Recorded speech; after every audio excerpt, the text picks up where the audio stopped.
I had 18 inches stand up and mud it.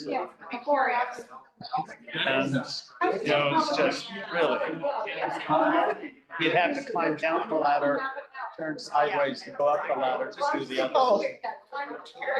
It's all, yeah, that's what I thought.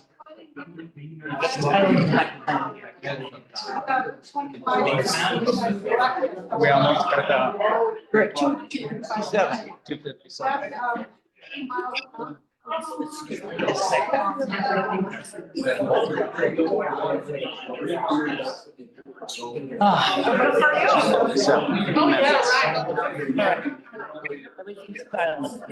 Everything's silent. Everything's silent. So that's practical effort. I don't. I got her. She's so happy. You know, she's packed a lot. Her eyesight is so bad that this one area was dark. Yeah. And even with the lights on, never got the light enough on this tiny. So she's very happy, and that's all that matters. My brother's happy. She's happy, and Good.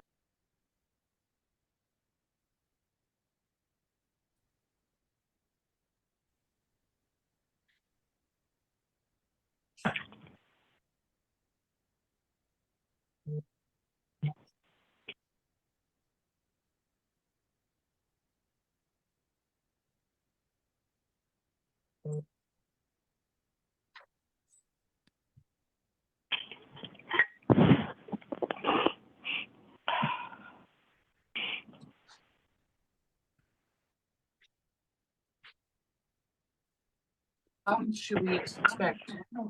With that, okay, Amazon, I don't know, Amazon's weird. Yeah, but a cricket, being that for an elephant. Cricket the size of a body. Okay. Folks, if you could all make sure that you are on mute until the mayor calls for comment, that would be great. Thank you. Peter Doug Swanson.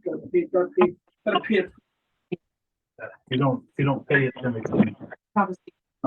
confiscate the dog. Well, that's cool. I like the dog. I like the vet dog. I can be the dog's vet. I can be the vet dog. Hey, praying mantis, could you please mute? Oh,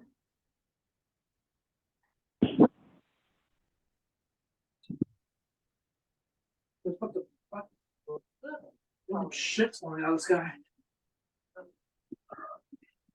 Spill my drink, old man, I'll beat your ass. Beat your ass.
Caller, could you please mute your phone for us?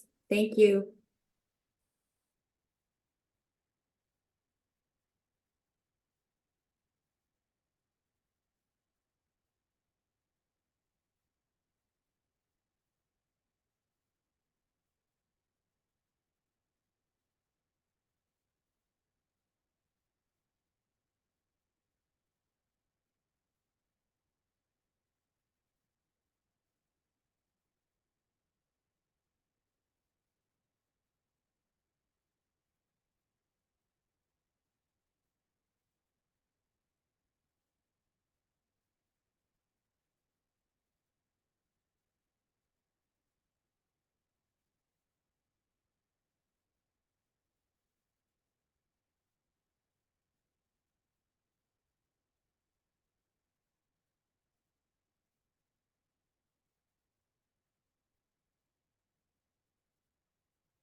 Chad, are you there?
And I mean, there's some in the back of you can put your hand in. I mean, if you really look at all the cracks in this block, it's not safe. That's just my opinion. So to introduce you, that's Mark McFadden, our Public Works Director. He has the shop that's out behind and the pole barn where the tractors are stored as well. And that's something in the future we're gonna have to talk to as well. But Mark's been here, what, how many years, Mark? 25. 20 years. So he's been around this building for quite a bit of time as well. I want to introduce you. Do you mind if I add on a little bit? Are you guys done? Of course. Do you mind if I add on? I'm Dana Gould. If you don't know me, I am, I guess by our standard, by Geahart standards, I'm fairly new to town. I've been here since 2018, so I am definitely a newbie, but I've been on city council now. Y'all voted me in, whether you know it or not, you voted me in last November. And prior to that, I was appointed. I think probably a lot of the reason why I was elected was because I have a past background in building public buildings. And to answer your question, what we're doing right now is we're in the process of a preliminary needs assessment. So whenever you have a problem like this, you always look at it from the beginning. You don't run around with the picture frame and try and find a picture to fit into it. You start with what is the problem, and then you determine what are the solutions. How am I going to solve this? So we have been working on a needs assessment. It's preliminary right now. Some of the information that I have learned In my exploration and my past experience, just so you know, I did 30 years in law enforcement. Did a variety of work in law enforcement, but my very last command, I was in command of a jail facility that also had a fire facility. I had an inmate fire crew that worked for me. So I don't know what they know, and I don't even pretend to know what they know, but I know I have enough of knowledge to start to ask the questions, what is it that you need? Just like some of you are wanting to know, what do we need? So some of this is not an inclusive list. This is a preliminary list, but some of the basic things that you can see right off the bat when you walk up to this building is that all of our equipment that has now been pushed out, when it is in here, it fills up this building. It's very difficult to maneuver around. It's not what you would see on Chicago Fire, where it seems like they have a lot of room for activities in there. When that equipment is in here, it's full. And the interesting thing about that is that equipment is not full-size equipment. That equipment is custom ordered to fit into our building because our building was built in 1958 to the standards then. And as you can imagine, as other things have changed since 1958, so have the standards. And our city has grown and we could use different equipment, but we're limited on the type of equipment that we can get based on the size of this building. Not a problem. We can continue to order that size equipment. That's an operational way to, when you look at a problem, you say, can I solve this operationally? Or am I going to solve it through, do I actually have to change the physical plant structure? And that's something that we can continue to maybe adjust for and change, make operational changes to some extent. But we also have to remember that this building has been serving us since 1958. And we'd like it to service, we'd like to hand off something to the people that inherit this town from us that lasts at least the next 20 years or the length of whatever bond we end up having to get. I think we can all agree on that. Whether we can agree on where it's going to be, we don't want to be short-sighted. We want it to be something that others can use. So looking into the future, will we always be able to make that operational change and modify our equipment to fit in here? Maybe, maybe not. But that would be just one of the problems. So you start in the beginning of the building, and the reason I bring to your attention the length of the equipment here, look at the apron. The apron is the driveway in front. Is that a standard apron? What needs do we have as far as that apron? Drainage is a big one for watering. Okay, and he brings up a good point. In my past experience with building projects, when you start talking about drainage, and anytime you make a modification to a public building, a lot of different organizations start to look at you and what you're doing, and you have to bring it up to current standards. And sometimes it's very easy to modify an old building like this, and sometimes it's not. You could look around and say, well, maybe we just repoint the brick and then just keep with this building. Maybe not. There are some other regulations that we'll get to in a little bit, and as we go through this process, we'll explore those together. But one of the problems, getting back to the drainage issue, is that one of the agencies that will look at us and expect us to bring our operation up to modern standards is EPA. And the EPA, for some funny reason, doesn't like it when you just wash your vehicles and let the stuff just drain down into any kind of a place. So yes, you would need to have some kind of capture system to capture the things that are coming off of the fire trucks.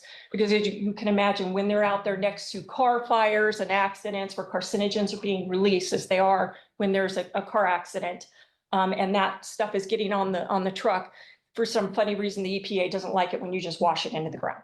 So we have to create a capture system. So that's going to eat up some of our real estate. So what about the locker rooms? Are your locker rooms sufficient? What do you think? Locker room. New division chief? Yeah, what do you think? Can I actually speak on that? Yeah. So, there is no locker rooms here. We have one bathroom that I share with a whole bunch of guys. I'm okay with that, but I don't think that is very inclusive to the generation of firefighters that we're seeing nowadays. We need to be able to entice the volunteers. There's so many out there. There's so many people that want to do this, but we need to make sure that we're inclusive to all genders, all races, all those things. And having one bathroom and 0 locker rooms does not help in that situation. Yeah. And piggybacking on that, we don't forget that we're not talking about just the fire station, right? We're also talking about law enforcement. And I'm gonna let the chief hit on anything I miss, but I can see one great big glaring obvious problem with not having a locker room for our law enforcement. They don't have a locker room either. So he is are you our only officer on duty right now? Yes, I am. Okay, so you're the one guy. How many minutes does it take you to drive home? To my house, a good day's 15 minutes. Okay, so 15 minutes. So if you were to be out on a scene of something and you were to get a bloodborne pathogen like blood, or let's say you had to use pepper spray, OC for the those of you, and you had to change your clothes, how far do you have to drive round trip? 30 minutes, and then it just depends on what I'm actually bringing into my house. So I don't really want to bring bloodborne pathogens into my home, so that causes another issue as well. Kind of offends your wife? Yeah, a little bit. She doesn't like it too much. And you know, that's the whole thing too. There's nowhere for us to, I mean, I've had a lot of stuff thrown at me and had things put on me that were undesirable and stuff that you don't want to take to your home. You need somewhere that's provided to you as an employee to be able to clean yourself up. And also storage. Your Yes. what do you call it? A go bag, a ditty bag? We used to call it a war bag. Yeah, we're back. The various accoutrement that you might need while The you're, backup of everything. right, but not something you would necessarily want to leave out where anybody could pick it up and walk off with. Right. Did I miss anything else? Okay, so along with locker rooms, it's not only just the locker rooms, we do have a lovely bathroom. I encourage you all to take a look in there when you, and try and fit a couple people in there as you walk around the building. But remember, we have one bathroom here and we have two bathrooms over in City Hall, service to all of our emergency responders. The problem I see from this is aside from the fact that that's a lot of people that might need to go to the bathroom before they get sent out on the next call, and the longer the line is, the longer it's going to take them to get, through the line and get back out on the next call. If, for example, the chief were to bring somebody in, a detainee that he needed to interview, there's no separate bathroom in a secure location to take him, where if you are out in the meeting rooms with us or anyplace else, there's no protection. And that is I mean, I can understand why they didn't do that in Geahart back in 1972 is when they first built this building, and the police station was built sometime after that, but it's probably been at least 40 years. I could see why they weren't thinking along those lines, but now more and more with the calls for service that we're getting, I've seen the social media posts that people are concerned about guys acting up in front of the liquor store and that kind of guy you don't want to just bring into the middle of City Hall and let him just use bathrooms or be in an unsecured location. Modern industry standards and law enforcement, are generally that you have some kind of a secure place to keep those kind of people separated away for the protection of the public. If I may too, just to piggyback on that, if I make a custody arrest and I have to come back to the police department to get paperwork, do an affidavit or anything that I need to take with me to the jail, I can't leave that detainee, that arrestee in my vehicle because no one's got eyes on them. So I'm left with a dilemma because if I leave them in the car, they could, for instance, bash their head into the window or something like that, which is not uncommon. And I'm kind of stuck where what I can do. And so having somewhere to place a detainee in, even if it's an interview room / with a bench on it that has a hook to cuff them to, there's nothing there. So it does make it very challenging for us, very challenging. Okay, so getting back to this building here, do you have anything else? I'm sorry. Getting back to this building here, some things that I observed, climate control.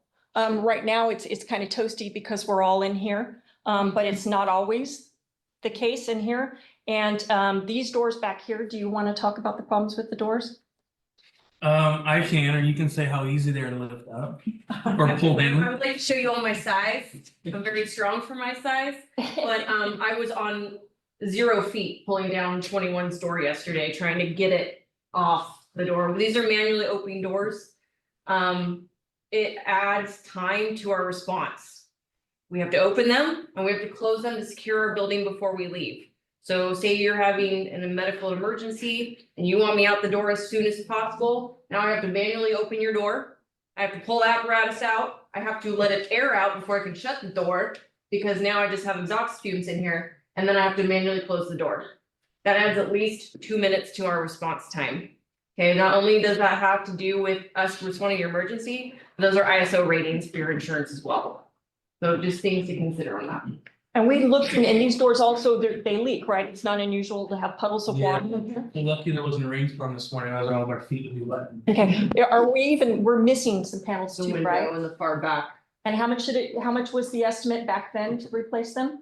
What was it, 4 years ago, we were given an estimate from 3 different places ranging from $50,000 to $70,000 just for these 4 doors.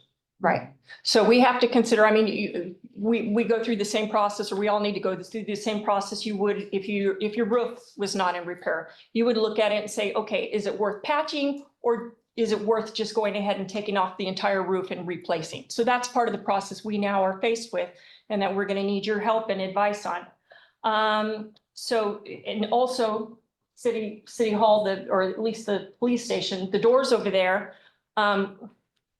I know the doors over there in City Hall are a sore subject with many people, but I can tell you, I am not even happy with the doors that we have on the police station. There's no, what type of items do you have to secure back there? Oh, I've got anything from someone's money to firearms to very confidential information from lots of people that if someone were to desire to get it, they could. I mean, it's not very secure. Would you like better storage for the firearms and better security for the firearms you have to take? I need an armory. Let's just be honest. I mean, I need somewhere that's secure, that's to the standard to keep things out of people's hands that aren't supposed to touch it. It's pretty basic stuff. I mean, something's got to be there in order for me to secure things that no one can grab. Yeah. It's not there. And the other thing is that that's a modern industry standard, is to have an armory, not only for that reason, but you also have to remember that if we have a problem here in our area, we have great IGAs, and IGAs is an agreement with other agencies that they will come help us, we will go help them. Which means even though you might look at their list of calls and the things that they report each month occurring, you would think, well, Gearhart's a really pretty safe place. You can't rule out the fact that these folks will be involved in things in other areas around us.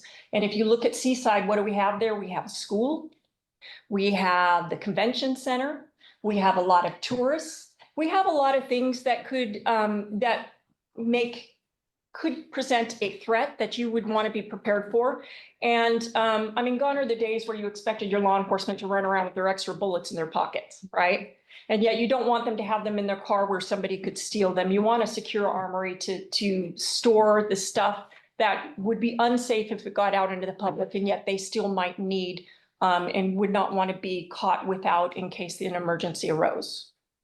Go ahead. I didn't get evidence. Yeah. You were talking about that. Oh, yeah. So I'll give me a minute to do get to the evidence. I don't want to forget anything. Oh, so we were talking about exhaust. So this building has a lot of exhaust. What does this system right here do? It's our cascade system that fills our SUV. Okay, so in plain English, so everybody understands. Have you heard that? Chad's gonna pick one up and show everyone. We have a couple of things that are trained. Super lightweight. Yeah, really comfortable. So that's what we use to breathe inside a fire or house fire, car fire, what they call ideal H, imminent danger, life and health. Any environment that's not like this, we can all breathe fine right here. But any environment we go to that cannot breathe normal air, we put one of them. And what does OSHA say about filling it up from the air in here where you have exhaust fumes? We have to wait 45 minutes for it to clear out. If anything has started, pull down or back then. So if you want to have a house fire, you have to schedule it, and we're going to have a 45-minute lapse in between, right? Yeah, if we have any trainings or anything in between, or another fire we went to change up bottles or what have you. Now, we talked about, I mentioned operational changes and physical changes that we can do. Operationally, they've come up with a workaround that's going to work short term. The operational change that they've done is they're calling it a snorkel. So they are now pulling air from outside to fill up. Is that working for you all? That is in process.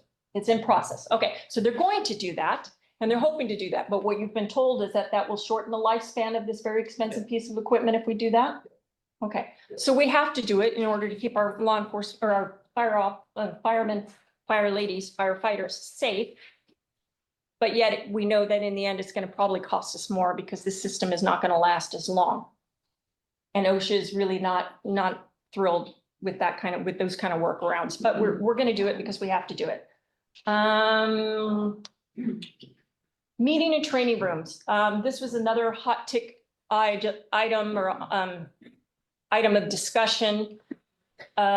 In the past, people want to know, why do you have to have a training room? Why do you have to have this and that and the other? And I would say that I agree to some extent with some of the arguments that were made, that maybe there was some redundancy in the plans that were, in the past that we're not going to talk about anymore because they're in the past. But looking to the future, do we still need a training room? Yes. And can that training room also be our emergency operations center and our meeting hall and all of those things? Yes, it can. Why do we need that? Because we're in Little Geahart and we don't really anticipate anything happening here. Well, I was in law enforcement in Southern California. I was on duty during the LA riots. I have been on duty during 2 terrorist attacks. I have been on duty during multiple wildfires that in cases where we had to evacuate entire cities. It's not unusual for you to go and set up a command post and think that you have picked, we're not stupid. We do scout out the best place to put that command post. And we're pretty sure when we put that command post down or set up our emergency operations center, that it's going to be in the best place. And then the fire has mind of its own.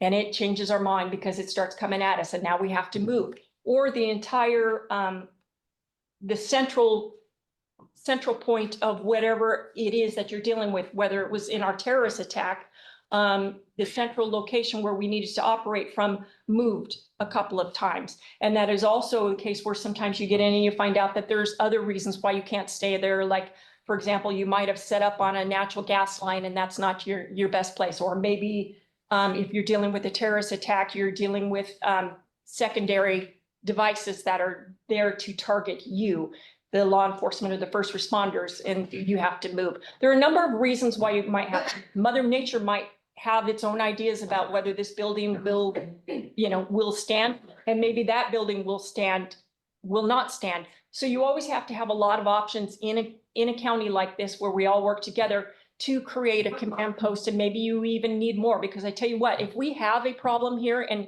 I know everybody thinks about tsunamis, but a tsunami is not even in my mind. Yeah, we need to prepare for tsunami, but we also need to prepare for fires. We need to prepare for a lot of the other things that are occurring across Oregon right now. And when you call for help, what happens is people come. They will come. They're going to come across the 26, they're going to come up across the 30. And I guarantee you, when they come to help, they're not going to have planned ahead. They're not going to bring a change of underwear and snacks with them. So you have to prepare, you have to have a location where you can sustain those people. Otherwise, they just have to go home and they're not going to be helpful to you. So you do need a training center, emergency operations center. And I'm not saying it has to be huge, but I am saying that that's going to be something that I will expect and insist on whatever plan, because I think in my opinion, it would be just bad planning on our part if we didn't do that just to save a little bit of money now. Because certainly I can imagine scenarios in the next 20 years where we'll need it. Okay, then you go ahead. Didn't you? Well, I could add 2 comments to that. There's 2 times a year, without counting natural disasters or events, that we already do that. 4th of July on the coast that we set up in EOC here just because of the impact locally that we have to prepare for, and we can't have everybody at homes where they are, and we use. That's what our nice little desk here is, in the miniature EOC desk was up there. So we do already do that without emergencies happening, because on those days they're going to happen. The impacts are too great. He's got a question for you. Question or comment? Okay, my name is Preston Devereaux. I'm an ex-firefighter, ex-chief here at Geahart. I don't want to pour cold water on anybody, okay? But this building here was built in 58. It's a non-reinforced CMU building, okay? Construction block. This building definitely needs to be replaced. The question is, where are we going to put it? And how big is it going to be? Now, most of you folk, and I don't want to get into the last fire bond, but most of you folk figured that the location was not ideal. The cost was too much. Okay? We can rebuild the fire station right here. In the next 20 years, I can guarantee you that volunteerism in the fire service is gonna be almost non-existent. The land values in Geahart discourage people that are of the age that would like to volunteer from being able to live in the community. Right? So this is going to be some sort of a substation. Because eventually, what's gonna have to happen is that Geahart and Seaside are gonna have to merge together as far as their fire departments go. And you have to have a substation within 5 miles of the main station in order to keep your ISO rating. So this thing here, where do you get your intake air? Right now, Yeah, from right, the blue lid is a screen, has all the holes in it. does it go outside? Not yet. So we're in the process of snorkeling it. Why isn't, when you guys put this in, why didn't you put a filtered air vent in It's a there? great question. It's been there for a few years. That was before me. All right, how long has it been, I mean, that you guys have been working on this? We have been. You trying- don't have to, you know, I mean, the trucks starting up in here, okay, and moving on out there. And then somebody coming in here to fill the bottles, right? If you're taking the intake air from here, that's on you. Okay? Okay. I mean, I would blast a hole in this wall right here. And put your intake air out there. Every single SCBA, every scuba shop, everybody that fills bottles has got an air intake outside for clean, fresh air. I agree with you guys, you know, that you need locker space. I agree with you that you need more restroom facilities. Okay, I agree with the police department, with the police about having lockers and holding facilities, right? Right now, a short-term solution. They got these great big huge safes up there at Tractor Supply. Huge, 72 gun. Where am I gonna put it though, to be fair? Cause I've got a very, very small. I know limited what space. size your office is. Yeah, and you gotta remember too, when you walk into the police department, there's a reason why you really can't see anything, and that's because of criminal justice information systems. I can't have anything in view of the public eye. I can't have computers, I can't have evidence, I can't have anything where anyone that's not properly cleared can see it. So that really limits me to our tiny, small office that 3 officers share desks in. And that even more limits us. Now, granted, I'm with you there. We could make workarounds and we could tear some stuff out and remodel them. Well, I mean, I'm thinking about putting it behind your desk. You know, I mean, as far as, you know, temporary security or something like that. Right. You know, you could bolt it through the concrete floor. And I agree. Those big safes are great, Yeah. 100%. You know, But I we mean, also there's- don't have anywhere to put other evidence and records and stuff. There are solutions, you know, until we can, you know, finish this process that we're working on. For your short-term problems. Right? All we have to do is think logically. And come up with a solution. Thank you, Preston. And I agree with you, Preston, that's not, we were asked about what we need, and as I said, right now, we're in the process of evaluating what we need. And I think that you jump ahead of the game when you break it down and you go off into the weeds and you get distracted from the whole project, when you start thinking about individual solutions to each one of those, too soon. So yes, that could be an operational change that we can make. We can make a lot of operational changes, but what we need to do before we go forward with anything, unless it's a health or safety thing, is we need to evaluate, okay, if this operational change costs $70,000 and that operational change cost that amount of money, and this cost that amount of money, and this and this and this, at what point do we say that at this point, maybe we take the entire roof off and replace it rather than just patching the roof?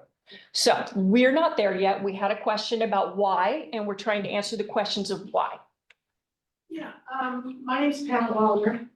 I just heard today from, as they say, a reliable source, that the state no longer requires fire stations to be built outside the tsunami zone. And that to me seems like it would make a huge difference in terms of where we would locate a station. Because that has always been one of the concerns, that we had to be outside the tsunami zone. Is that true? And does that make a difference in what you're thinking about building? Yes, yes, no, no.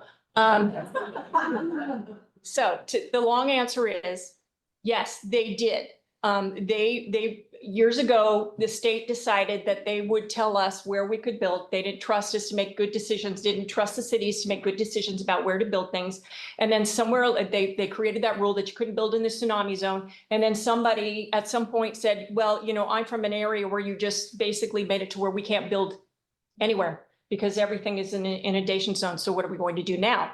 So the state retracted that. In 2021, they implemented a new rule because they weren't quite comfortable with giving us the responsibility for making all of the decisions on this. They implemented a new rule, House Bill 2605, if you want to look it up. 2605 basically says you can build an essential structure or essential building, which fire stations and police stations both fall in those categories. You can build those. However, we want some oversight on that. And what that oversight is going to be, nobody is quite sure yet. I think, is it, how do you say it? Klatskanai? I always mispronounce it. Klatskanai needs I think it's a sewage treatment plant. They were unaware of House Bill 2605, and they went forward with their plans to build. And then they found out that the structural engineering, once they submitted it and in order to meet the state standards, was going to cost them an additional $6 million. So the answer to your question is, yes, we can build here. The state's not going to tell us we can't. The question that we don't know, and I can't answer for you today, nobody can answer for you today, even the engineers that we've been trying to pick their brains, cannot answer for you today how much more that's going to cost, what that's going to add on to the cost of our building. Will it be enough to offset any savings we have by making a smaller building? Maybe. We don't know. Yes. We always seem to want to start with hello around here, and we never take the advice and experience of other people. There have been several new fire stations and police stations built. Banks is one we all drive by every day. They have taken these questions, and they've taken the questions about zoning and tsunami. They've taken all of this fire and banks. They've come up with a number that is percentage of what we were talking about. It seems like we ought to go to them as experts at this point and look around and see what other people have done. And then learn from their experience, and always starting out with hello. It just doesn't make good sense. I think the idea of a substation is a very real idea. I think 20 years is a long time to plan on that. I think it'll happen in the next 10, to be honest. And so there has to be, we can't have the grandest thing that is going to get substations to seaside.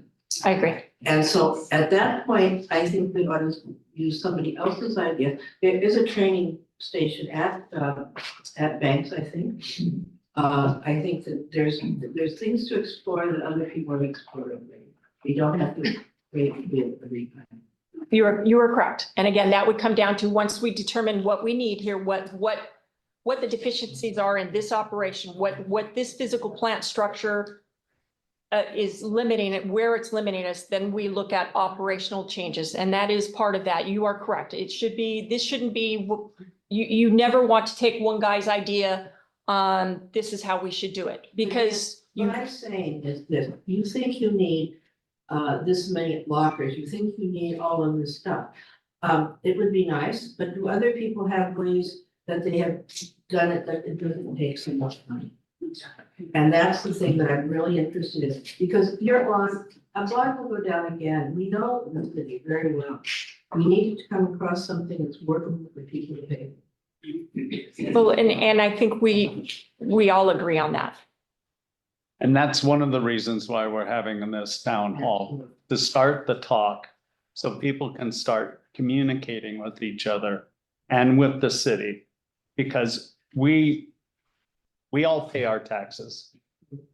And what we want is something that is affordable and functionable for our employees, the people that are gonna save us someday, possibly.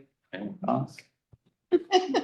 But that's what we're working toward, and that's what this is all about, is just to get the conversation started.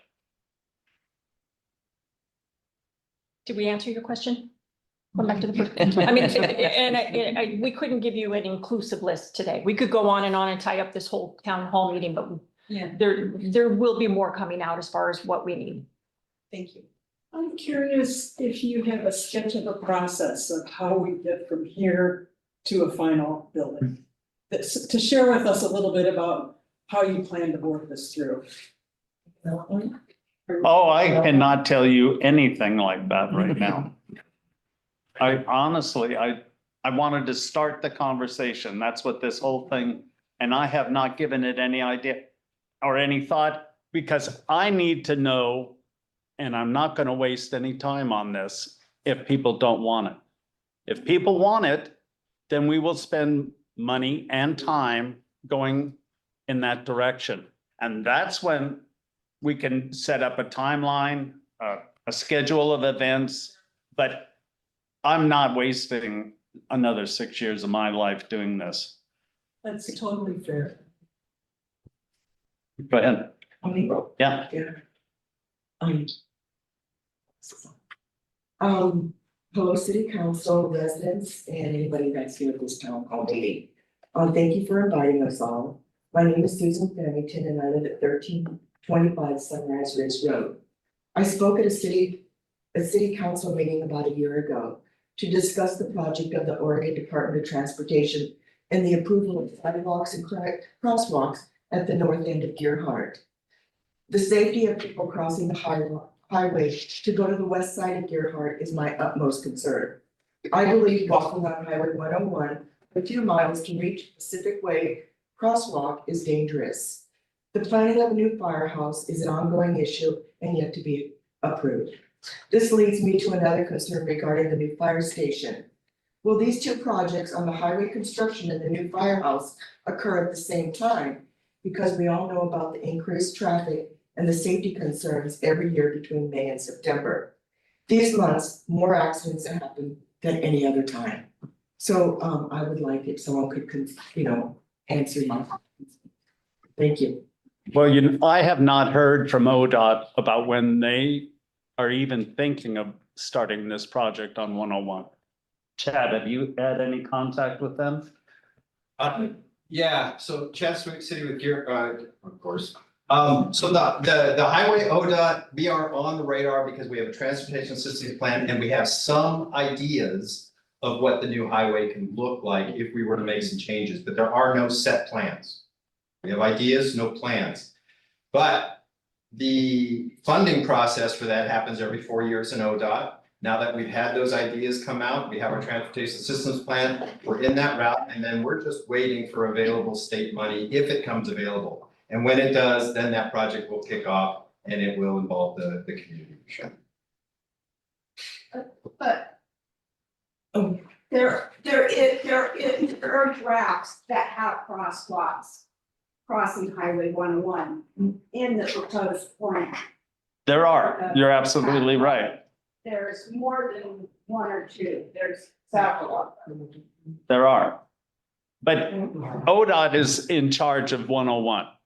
The city can ask, and I've written a letter asking for one farther north on 101 to be included, a crosswalk up by,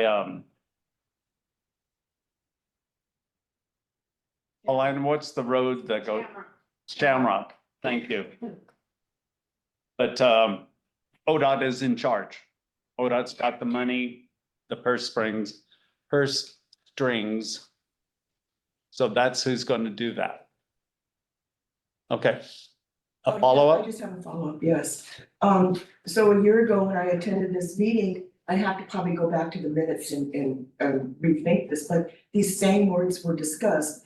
And I read or heard at that same meeting or the following day that it was approved and the construction was gonna start in 4 years. Negative. I never heard that. Never heard that either. Well, I'd have to go back and read your city council meeting minutes to go back and that, and you guys know more than I do. Yeah, Right. They're still working on surveying and stuff, because I've been in touch with their surveyors and they've been asking for information, so I still know they're in planning stages of it. Do you think these two projects might go on at the same time? If the people of Geahart want this emergency services building, I could see it being during the time when ODOT is working on 101. I can see that being a possibility. I do not know what their schedule is, though. I don't even know their cycle, where we are in their cycle of monies, if it's every 4 years. Thank you. You're welcome. In the corner? Speaking of issues with Mark, could you explain how the building and equipment to the north is integrated into the services that the fire department can provide? Why don't you answer? You're asking about, just to be clear, you're talking about the Reed Hertig station, correct? Yeah, you have something to add? So the Herdick Station is part of the Rural Fire Protection District. It's an entirely different taxing zone. And it goes from the end of Geahart, which is just before East Pine Lane, out towards the Golf and Country Club, up onto Lewis and Clark Road, and even behind Geahart a little bit on Lewis and Clark Road. They pay taxes to their district. Those taxes go towards that board. That board spends the money, and what they have done through bonds and some other things is built the city a station. And that taxing district paid for that and is paying for that. They also provide the city with about 1/3 of our fire budget to respond to their calls, which is about 50% of our calls. And we've been working on that contract that there's only so much they can provide, right? So they provide 1/3 of our budget and we respond to the calls just like we do with the city of Geahart. We get called out to any area between the Astoria Golf and Country Club up to milepost 6 or 7 up on Lewis and Clark Road, all the way through Geahart and the beach. And some of those areas are Rural Fire Protection District, some of them. They have purchased one of the vehicles that are over there. The city of Geahart has purchased the other vehicles, some through grants, some through taxes. And they provide us with a nice building down there. We were just drilling down there last weekend, doing some stuff. We do some practicing there. We have 3 vehicles in there, a very small meeting room and 1 bathroom. And so that was built to help get us some more volunteers as well, to help cover that area, to bring their insurance down, which it did, and to get the volunteers from places like Colby Lake, which we pulled some of our volunteers from. We have volunteers now that live in Colby Lake. They go to that station, and then we're responding both directions and kind of taking the call from both sides, one side or the other. That's how that works. The other station and that equipment, is that above the tsunami zone? It is outside some of the run-up zones. It's got a lower elevation. It's not quite as much inundation as it is here, but there is still a possibility for some inundation, yes. And it was not built as critical infrastructure. It was built prior to the law changes with the building department, the Oregon State Building Department. So you can't just build a fire station anymore. It's got to be quite the robust building to be able to take on the challenges that its environment lays out. So it's an adequate building and it's good, and we use it quite a bit. And something for you folks to think about when we're talking about the Rural Fire Protection District. Not only do they pay yearly taxes for their district, but they also pay forestry. So they're getting double whammed. Okay, whether you have a tree on your property, if you live out in the plains, if you have a tree on your property, or you don't have a tree on your property, you're still paying into forestry.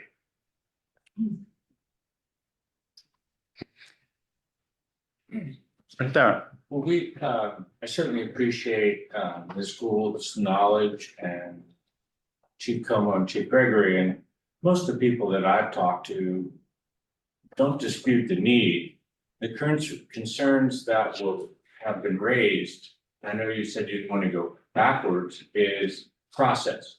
And the process of the last one seemed to lack transparency, seemed to be, more of a tail wagging the dog. Like, we've made this decision, now we're gonna try and justify that. And I understand you have to balance out between the people who have the expertise and the other people. So I just want to say I appreciate everyone being here, the citizens and all the people up there. And I would like to see the process be different, which I think would lead to much more of a successful outcome. And that is exactly why we're starting right here, right now with this town hall. Because this is the way it's going to be done. We're going to bring you in for town halls and we're going to discuss where we are on the project and where we're going. If you decide this is what you want. And that's the conversation is what it's all about today. Let's start the conversation and move forward from there. Because if you want a fire station, we'll work toward that. An emergency services building. Anyway, so I thank you for saying that, but that is what we're doing. This is a totally new show, and it's going to be very transparent. I'm going to go here. Judging from what's transpired in the past, this process is going to take some time. That's right. And yet we're being told by our faithful security people that they've got some issues that actually need to be fixed fairly soon. So can some of that be broken out and say there's temporary ways to make their lives easier while going through a multi-year process to look at a brand new facility? Because I can understand what they're saying, and everything they're talking about is very reasonable, I think. I think that would be a good way to go about it, and I'd love to see that model come off the edge of the table too. It scares the hell out of me. Yeah. Do you mind if I bring up something? I agree, and so it is a problem. It should be fixed sooner. If you go into the police department, we have old wooden shells that were built in there, and they have doors and they're just bolted down. I'm hoping not to go in there. Just to say hi. So one of the ideas is to tear that out of there, right? And we've talked about this, and to build something new that's more secure and more functional for what we deal with. That in mind, we also know that there is an opportunity for a new building one day. So getting something that can come out of there and be placed right into the new building so that it's not, we're not buying it again. Right, that kind of my thought process is where we're at with it. So I appreciate what you're saying. I do agree. I'm going to go in the back. I came a little late, so I hope I didn't miss something. But for me, the elephant in the room is location. And because last time that was a big deal. Right. And everyone was extremely upset about having to extend the urban growth boundary. Developer makes money, donates land. Well, since that time, now we have a much larger water issue. So is that still on the table? Is what's still on the table? To extend the boundary, let those homes be built and a new station out off the Del Rey. It's not, we're not building out on Del Rey unless not everyone, majority of people want it there. Okay, if they want it here, then we'll build it here. The thing is, the urban growth boundary expansion is based on a different perspective, and that is our taxes. And the limit on our taxes, they only go up by 3% a year. We got inflation at 8% last year. we've got wage increases, we've got costs that go up, and we're not making a lot of money on what is it, vacation rentals? Our room tax, okay, it's going down slowly. Our income is not stagnant, yet it's not keeping up with what is really costing us to run this city. And so an expansion like that, possibly 40 houses, is a great way to keep us afloat and in the black. Okay, so, but Together with the new station no, could be, okay. no. I'd say people spoke pretty strongly about not having it there, and I kind of believe that's not going to be a choice if people choose to build again. And I believe most people, what I've heard is they'd like it downtown. And if it's downtown, I don't have a problem with that.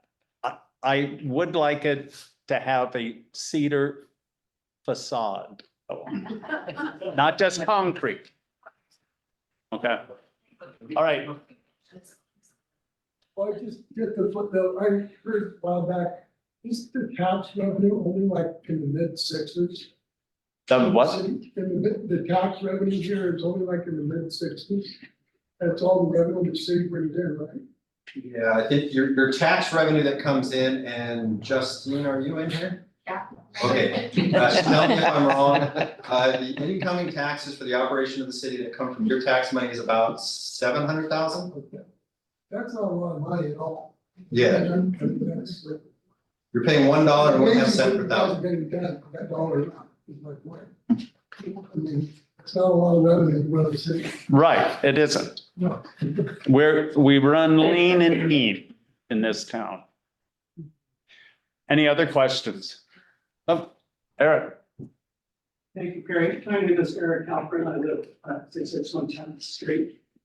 So with regard to the process, and the process is just to try and determine if we as a community want to go forwards with this. That's the first part of the process.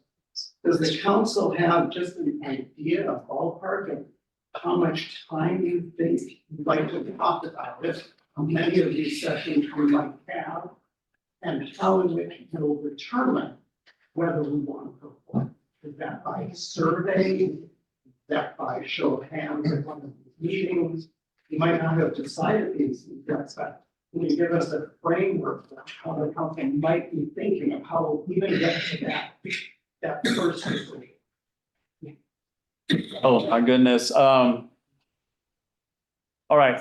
I envisioned if people wanted to build a station that we would go through the process with a town hall meeting every month for the next 12 to 14 months.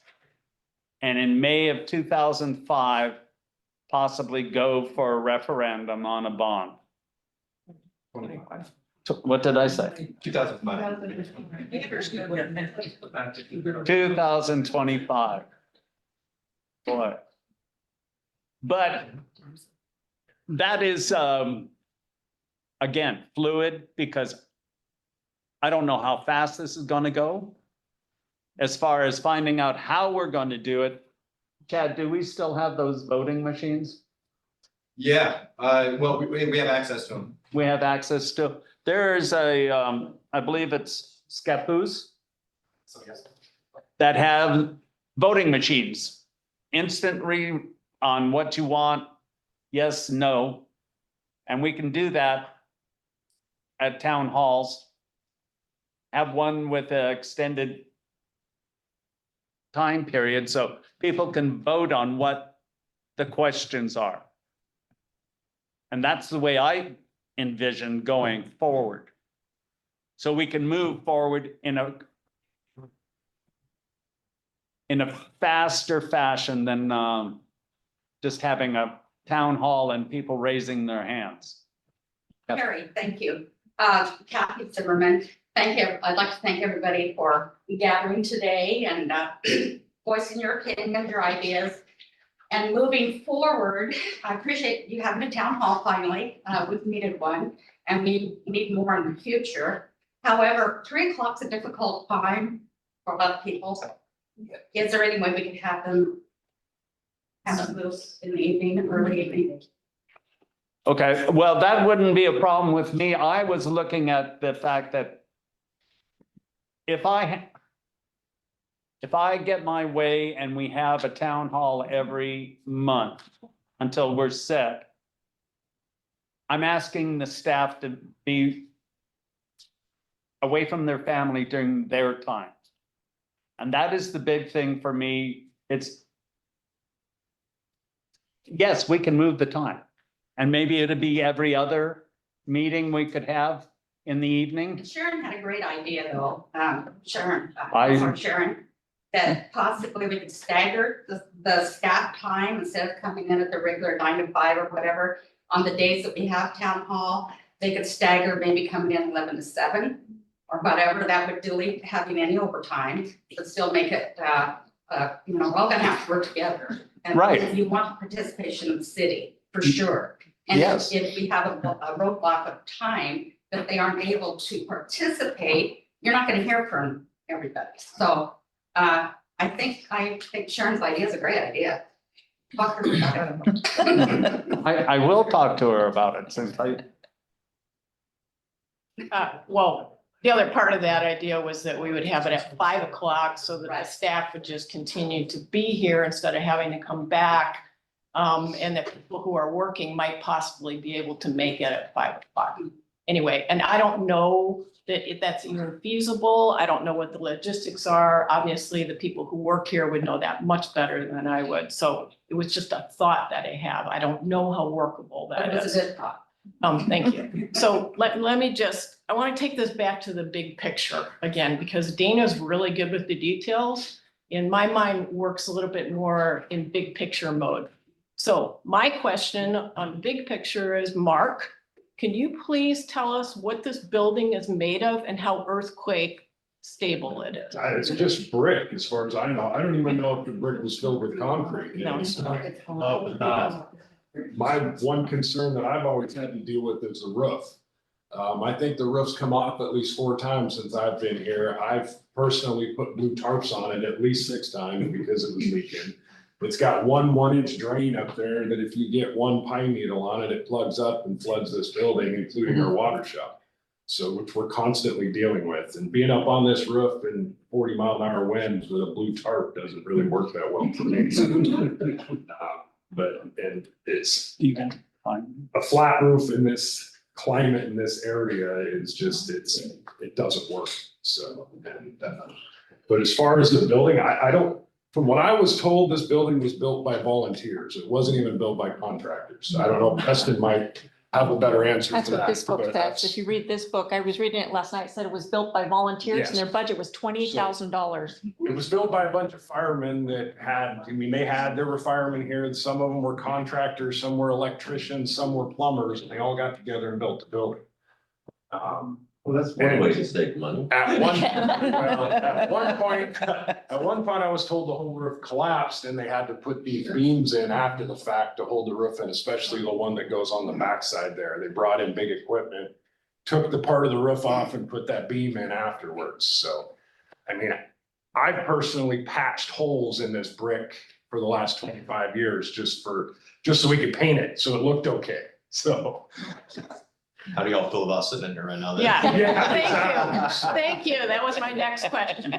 So if we had any size of an earthquake at this point in time, would we make it out of here alive? Okay, just asking. Well, that's just how fast you can open those doors. Well, I only have to, that's up to Andy. and my concern on that too is all the equipment's in here. If we have any kind of, you lost all of your equipment to respond to anything. So that's a big deal. So that takes me to the big picture in my mind. I'm very, in my life, in my personal life, I prioritize trying to be prepared for things. Okay, we're prepared for basically nothing with this firehouse. That's my opinion about this firehouse. This firehouse to echo what Mark said, scares the living daylights out of me. It's disgraceful that we have a firehouse like this, and I'm sorry, that's just my personal feeling. I think there are people who are very much on the fence about, well, do we really need a new firehouse? And you guys, look around. Where's the storage area? There is no, they've got boxes on top of boxes, and I mean, this is it's awful. Okay, this is awful. We need a space where we can train, we need a space where people can change their clothes, decontaminate.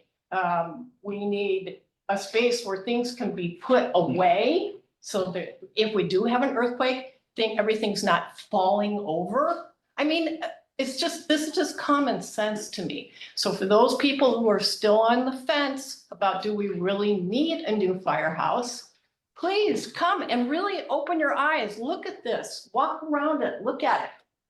That's all I would ask. Thanks, Sharon. I'm gonna go to Bob now. My name is Bob Sportsman. I live at 423 Woodland Avenue, that's your flat over there. Concerning the building, I worked as a mason and I examined some of this, and the reason that it's so poor is that they built it in 1958, with volunteer guys did a great job at Cave. But in 1958, there was different standards building. And when they laid the blocks, they used mortar, and most likely they used beat sand. And the reason that it's crumbling is because, you think of a beach, the rocks are tumbling. Well, if you take that sand and you mix it with mortar, it doesn't bind like mason sand should be. Mason sand has points on it, so it sticks. So not only do they probably use beach sand, because there really wasn't standards then. So they might have used regular sand that they could get, but they probably used beach sand. And then the mix itself, at that time, they probably didn't have regular two types of mortar with the right things of lime. They probably used a lot of lime. Anyway, you could kick this building over. I've worked on some, demolished them. And you could literally kick it over, and there's really no rebar, or there's probably different layers. They didn't use the mesh. So yeah, it's in bad shape, and that's one of the reasons why. So, Thank you, Bob. oh, Bob, did you just tell us that if we do have to demolish this building, our demolition costs are gonna be less? Thank you. Keep finding cost savings for us, what we need. Yeah. We'll have a big party. No, I'm kidding. Hi, my name is Tina Kopke, and I just want to be clear. If I've heard correctly, is there a proposal on the table that this could be remodeled and a substation? And the police department have a separate building and a separate whatever you need. But is there people there actually, is that on the table? Are we gonna consider that? Are we gonna consider making, remodeling this, keeping the fire station in town and making it a substation? We are 3 minutes from Seaside. And everything evolves in this section. And I'm just wondering if that is a possibility, Okay, Tina, this building needs to come down. right? Okay, it's a non-reinforced CMU building. Okay. It's got a flat roof on it, built 58. It's gonna come down. We're gonna rebuild here. The question is, what size are we going to rebuild to? Okay, if our urban growth boundary went clear on out to the school district line, which is north to the Grange, incorporate all of the east side of the highway, Cullowby Lake and everything else like that, everything on the west side, okay? If that was our urban growth boundary, well, then we would need a larger facility because you're servicing more area, okay? But as long as you're just servicing basically downtown Geahart and the fingerlings off of the highway, you don't need You don't need a 6 or 8 base station. Okay. Thank you. That's my opinion. I'm gonna go with this young woman now. Jennifer Dees, thank you for having the town hall. We are needing it. Going off of yours, then, is there other property you are being considering to locate the new station? Can that maybe would help in some of the deciding converting? We all know this needs to go down, and we all know that you guys need a bigger station and a police station. I have not explored any other property. Because this is an exploration into if people want.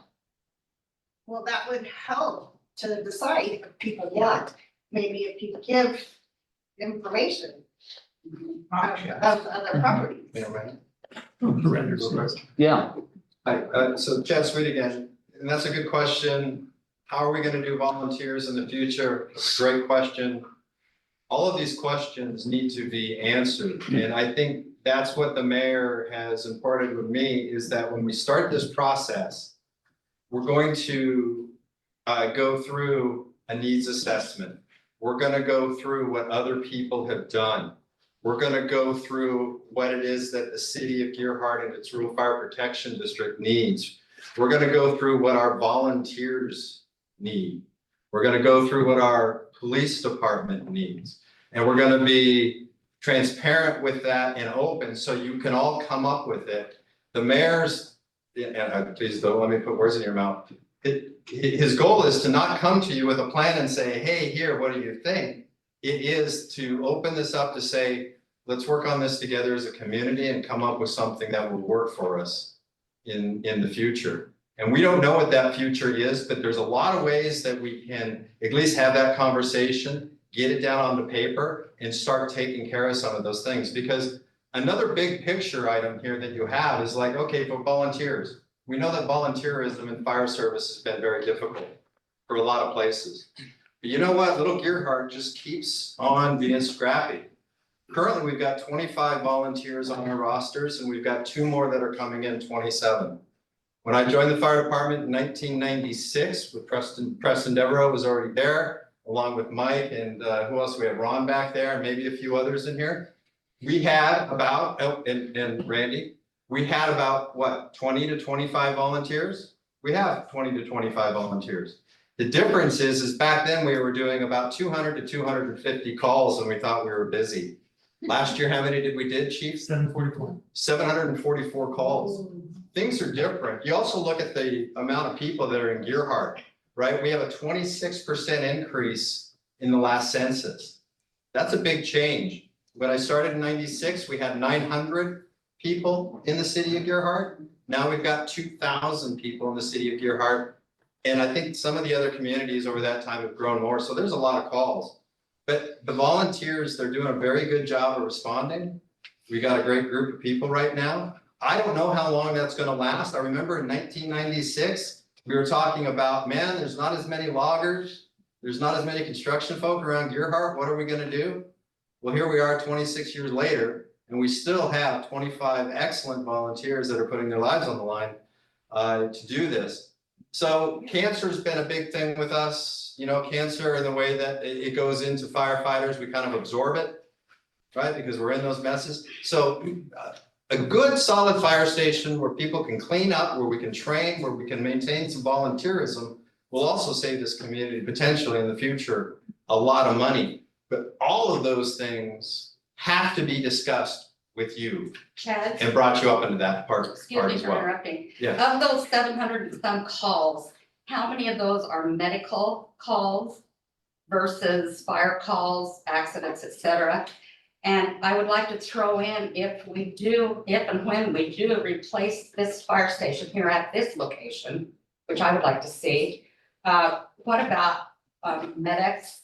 We're an older group of people that live here. Any of us could fall with a heart attack at any time. My biggest concern is, I think medics and transportation to the hospital Yeah. Plus, if my house catches on fire, I'd like to get them put it out. Yeah, But- yeah, I hear you. Can I, But how many calls? can I jump in with this? I don't know that off the top of our head, anybody came prepared to answer that question, but we'll get that question answered as far as the breakdown of calls, unless, do you know it off the top of your head? Chief does, I think. So, I will have my full end of year report, probably in March, just like I did, 2023. You can go on our website and view, the end of year report for 2022, which I did break down everything in detail. Historically, we run 48 to 52% medical calls. It's historically what we run. I just looked at the numbers last week, and I think it was, in 2023, we had 89 fires. Structure fires, wildland fires, car fires, just fired in total, 89 fires put together with that. So if we look at 744 calls, we look at about half of that. So 350, 360 calls was medical.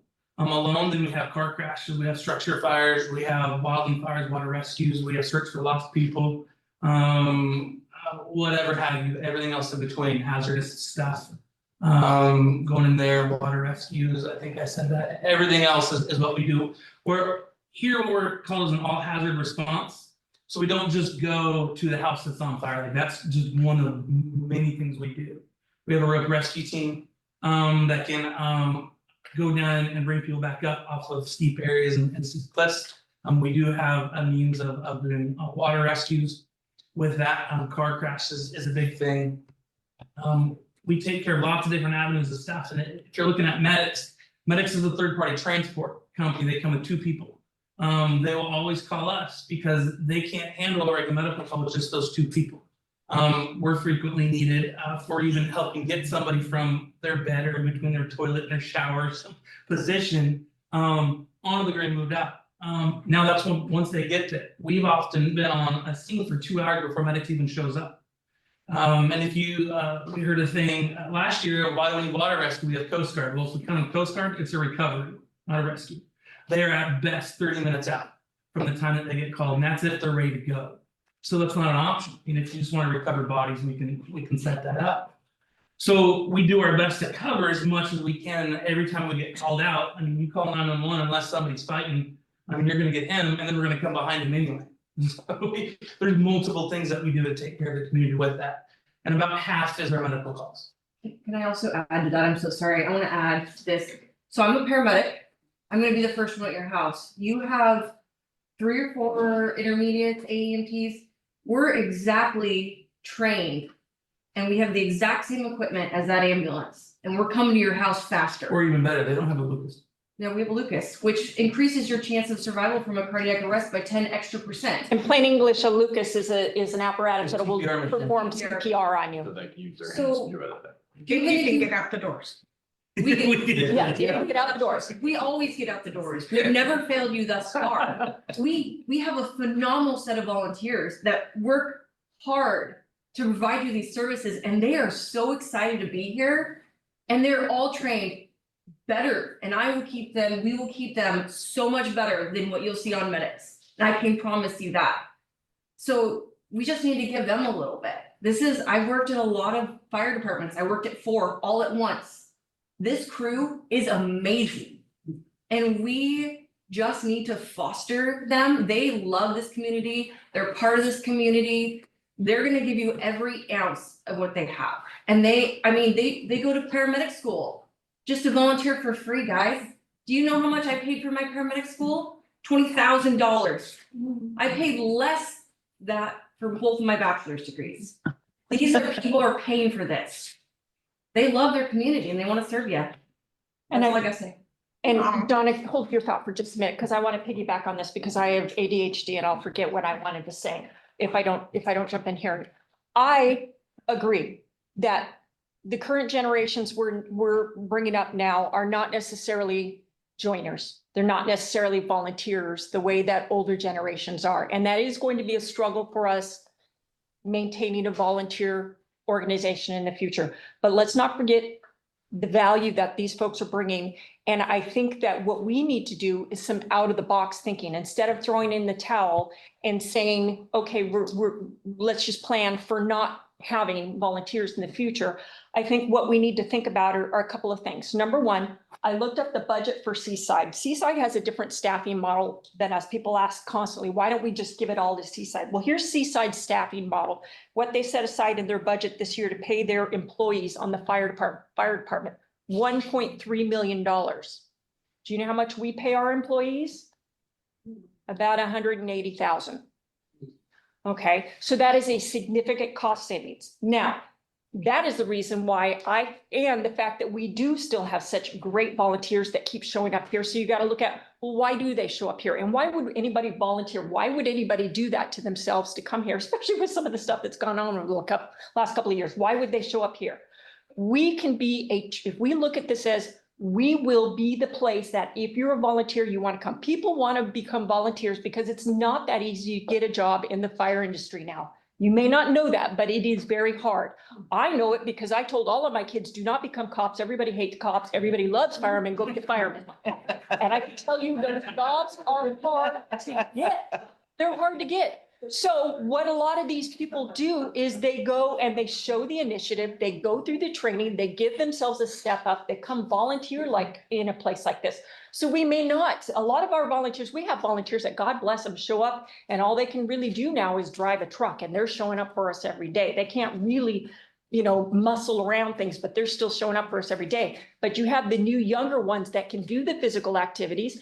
The problem is they don't stay around for very long. They come and they go, they come and they go, but they're here to be trained so that they see the value in coming and training for us. So what we have to do is set ourselves up as the training ground, the place where if you're a volunteer, we're going to have the equipment that you want to practice on. We're going to have a modern industry here or a modern operation here that you say, I volunteered for Geahart, and people say, I want to hire you.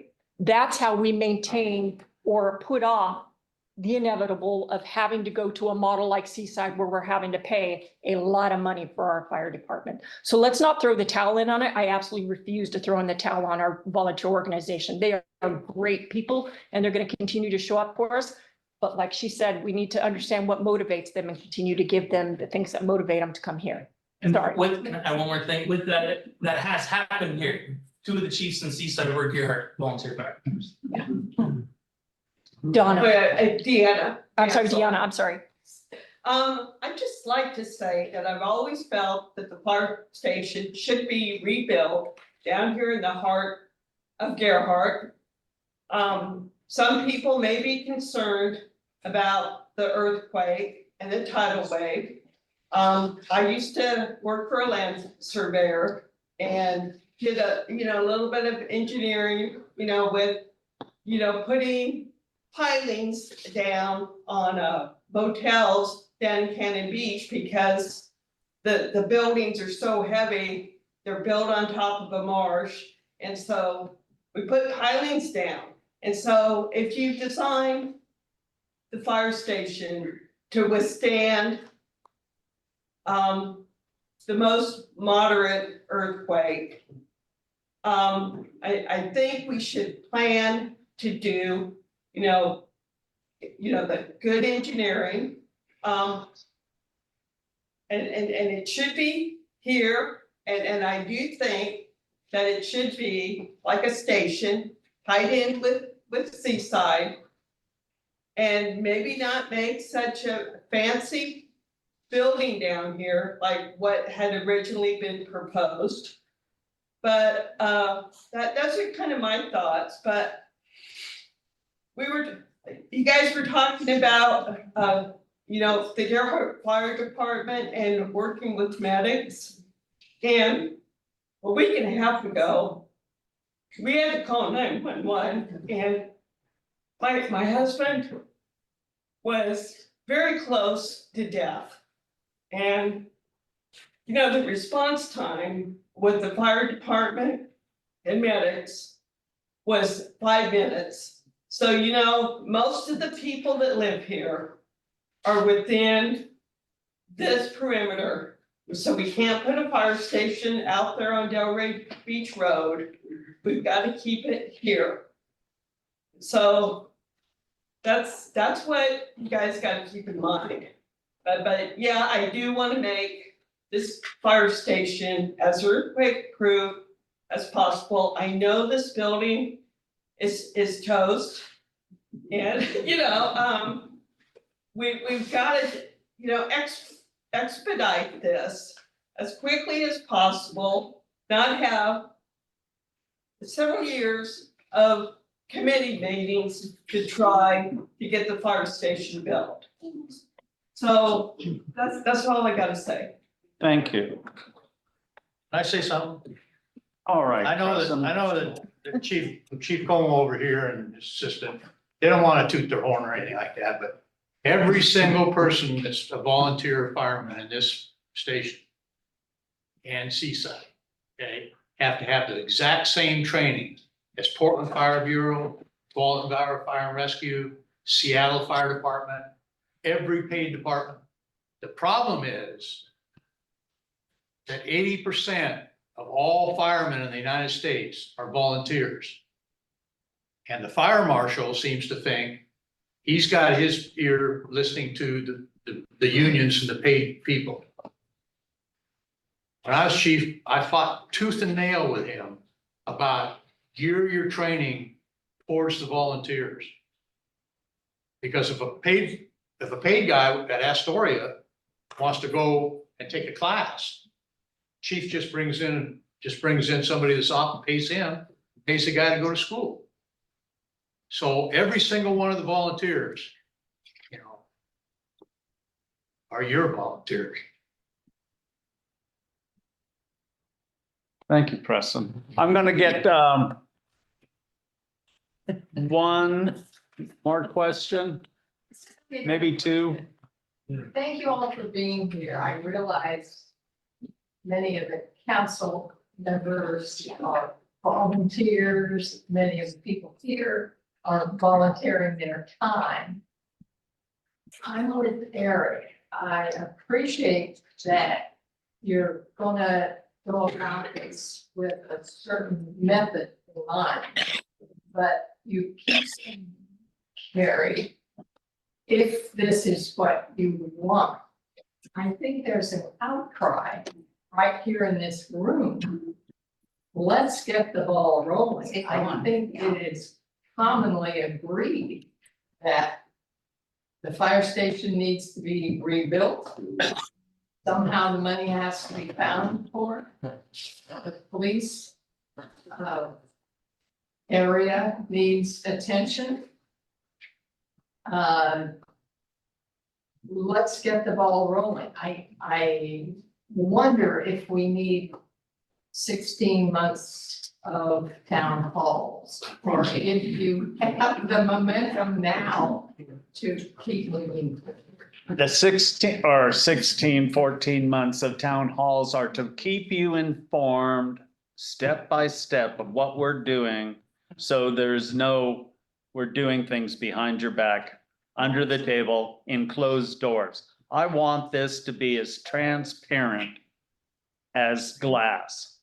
All for them. And that is why it's going to take a while. I believe most everyone knows we need a new station. And I hope to come back next month with the town hall where we can actually decide, is this where we're going to start? And then we start here. Are people going to understand it's going to cost money? We're going to have to get an expert, because I don't want to run this show.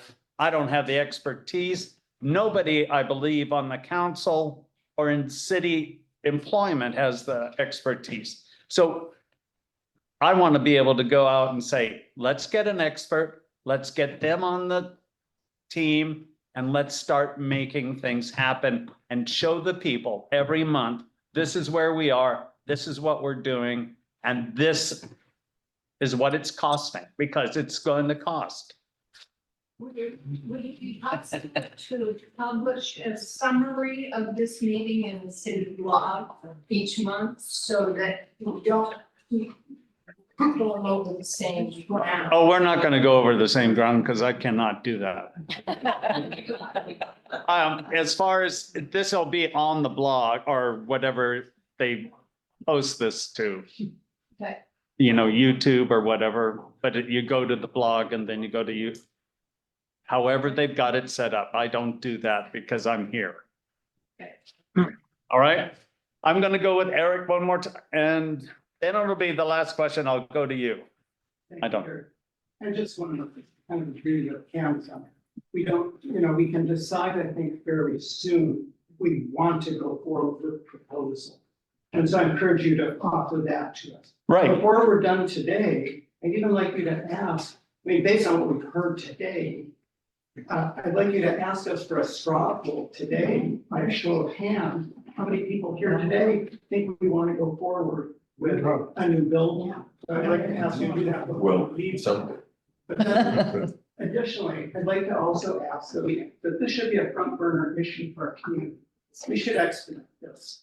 In my opinion, looking around, based on what people said today, it's urgent. This thing could. We don't want to meet here again. Nevertheless. Sorry, this is all we got. And everybody was concerned about the cost, but the longer we wait, the more it will cost. Yeah. And that's true from whatever we would have spent from the last bond, we would get less today for spending that same amount of money, and that would be true 2 and 4 and 6 years from now, so we have to report. I'd also like to offer the idea that if we decide we want to go for this, and then the question is where to put it, what kind of building is it, how much are we gonna spend? We all have a variety of attitudes on that. And because a lot of people have been speaking to the idea, they'd like to see it here, I would like to just say, not everybody in the community feels that way. I don't feel that way. I feel it's important to move it outside the tsunami implementation zone. I think that's money best spent. So since nobody advocated for that today, I just want to make sure the council knows some people in the community feel that.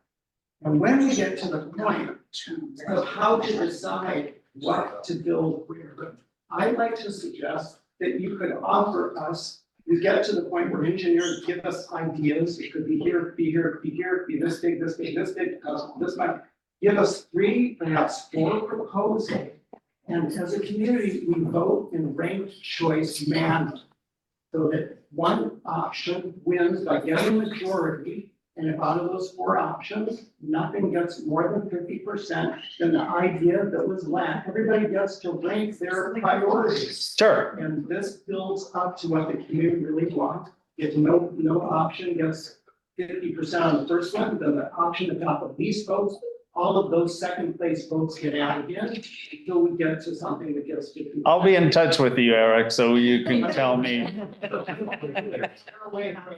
Well, it is. It's just that can happen. Yeah. Okay, But this. it's an idea that that'd be a nice option to consider how we decide. Right, it is. I'm gonna go one more question. Thank you. Ray Stoddard, Garden Terrace. Knowing that the process is gonna take years before anything's finalized, even a building is started. Is there any options in the near future? I've been a firefighter, I was a volunteer firefighter for 18 years. I was on a paid department for 20 years. I spent 20 years in the military. That doesn't really add up, but I double punched for a while. Is there the option of bringing in annexes or using some shipping containers? Because you can put a shipping container out here, run some heat and electricity to it, put that air compressor out there in the damn shipping container, free up some room. You could probably do that with some of your storage with hoses that are already dried and waiting to be used. I mean, you can move some things around with some temporary storage for these things. I don't know if law enforcement can put evidence in a locked shipping container next to a building. Got a lot out there Or we if they can have get to to. put it up next to a building, and make entryway into the building itself. But I mean, there are options in the short term that'll help out in the long term. Because nobody's even gonna break ground on anything here for a minimum of 2 years.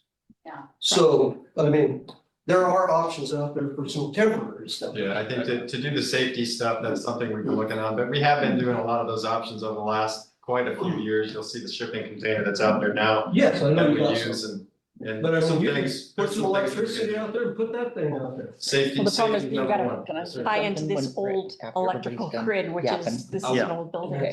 I will say too, that Connex that's outside, has some records from back in the day, and I've only been here 7 months. And I've already had a call from a lady who had a missing person case in Geahart in 1986, I believe. I sent Sergeant Brown to take care of it and look for the records, right? Because he's been here for 13 years. And it took him a while. He did find an index card that had the person's name on it. The rest of it was destroyed in a flood. And so that's the kind of thing we have to worry about when we put Absolutely. items like that out. No, I mean, you gotta be picky about what you put in a storage And container. it can't sit But they there can as be long made as it's watertight, they can be right. put heating in there and moisture absorbing stuff or whatever. What, 7 months, you haven't got everything scanned in yet? Right. We'll get right on that. Mayor, if I could add real quick, I think there's people online, Christy was saying. There's people online, okay, Christy, what do we have? Well, no one has their hand raised, but maybe if someone would like to speak, they could raise their hand. Oh, we got one. Patricia Roberts. Okay, Pat, are you going to speak? Yeah, I think you're muted, Pat. There, I got it. Okay. My one question or my one point is, it appears to me that a great deal of the physical site that is the fire department is taken up by a city shop. Is that correct? Currently, Yeah. So I'm also suggesting that there be an appraisal of the land that you have. Also, there's a lot of land behind to the north of City Hall. I mean, is there a denser way to use what you have, the actual physical site you have? That's my only question. great minds think alike. Yeah, and I think that's some of the studies that we need to do. You know, we need to take a top-down approach on what kind of property we have and where do you want to put it? And then really figure out whether or not we can do it. That's gonna be part of it. Okay, thank you. Yeah. So there are four phases to my mind, in my experience, in projects when you're developing a project. We are right now, I mean, we tried this before, the bond failed, so we're essentially back in phase 1 again. Phase 1 is building understanding, building support. And that's what we've done today. It sounds like we have a lot of support now. People understand. We're here to answer questions. These aren't even we haven't even given you a comprehensive list. I told you we're working on a needs analysis that's going to tell you exactly what we need. Part of that needs analysis is going to include what is it that we're going to need on the first floor, because we can always build up, but you only have so much real estate here to work on. And it's going to be an interesting trick to fit all of that into this, considering that we are then also going to affect public works. And we also not only have a fire station, but we have a police station that needs more room. So a lot of people are asking us a lot of questions and giving us opinions that are great opinions, but you're a little bit ahead of the game. So we are going to get to the design and we are going to get to the wheres and the whens, but we are still in the understanding stage right now. We need to make sure everybody understands, because I guarantee you, when we get to the design stage and the where's it going to be and how big is it going to be and what's it going to cost, that's when we're all going to have our arguments. We're going to start taking each other off of everybody's Christmas card list. We're going to put on our gloves and we're going to go at it. And that's fine, as long as we have the foundation where everybody says, okay, we're disagreeing, but we've got to come to some kind of agreement. Because remember, we've already agreed this has to happen.